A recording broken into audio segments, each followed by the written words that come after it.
ও লব্দা, হ্যাঁ 100 টাকা পোল্ট্রি হবে তো? হ্যাঁ হবে। এনো 100 টাকা দিও মাংস। আচ্ছা ঠিক আছে। তো বন্ধুরা আজকে আমি চলে আসছি লিচুতলা মোড় মাংস নিতে। পোল্ট্রি কাটা নাই না? কাটবো এখন।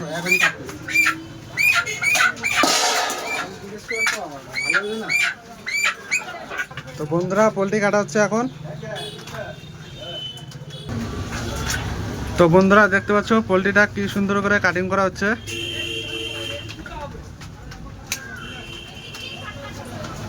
তো দাদার হাত কিন্তু খুবই স্পিড।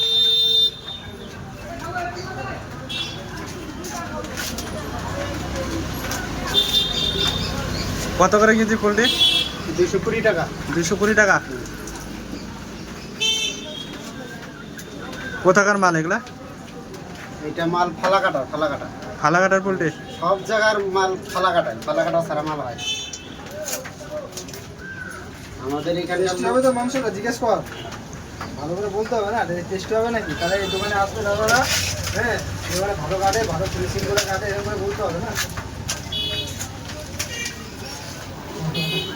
তো বন্ধুরা দেখতে পাচ্ছ গিলার পর্দা কিভাবে ছাড়াচ্ছে। তো এটা খেতে কিন্তু খুবই টেস্টি হয়।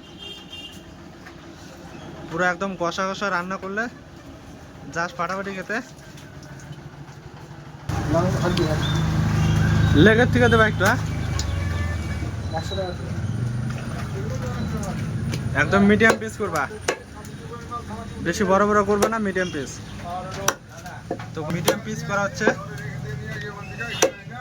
তো বাড়ির জন্য 500 গ্রাম মাংস নিচ্ছি দাদার কাছ থেকে। দোকানটা কোথায় তোমার? লিচুতলা বান্ধের উপরে। লিচুতলা বান্ধের উপরে, কাঠের দোকানের পাশে। কাঠের দোকানের পাশে। তো বন্ধুরা মাংসগুলো দেখতে পাচ্ছ একদম মিডিয়াম সাইজ করা হয়েছে। তো এখন ওজন করা হচ্ছে।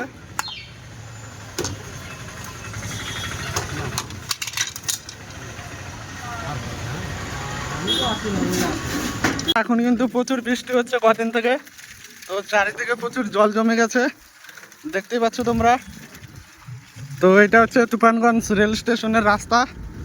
তো এই রাস্তা দিয়ে আমরা এখন বাড়ি যাচ্ছি। তো দেখো কত জল জমে গেছে রাস্তার সাইড দিয়ে। তো বন্ধুরা বাজারে গিয়েছিলাম খাসি আনতে। তো খাসি তো পেলাম না, ওয়েদারটা খুবই খারাপ। তো কারণবশত খাসি হলো শেষ হয়ে গেছে। তো তার জন্য এখন পোলট্রির মাংস নিয়ে আসলাম। তো বাড়িতে আজকে কষা কষা মাংস রান্না হবে। তো চলো ভিডিওটা এখানে শেষ করলাম, দেখা হচ্ছে পরের ভিডিওতে। তো চলো টাটা।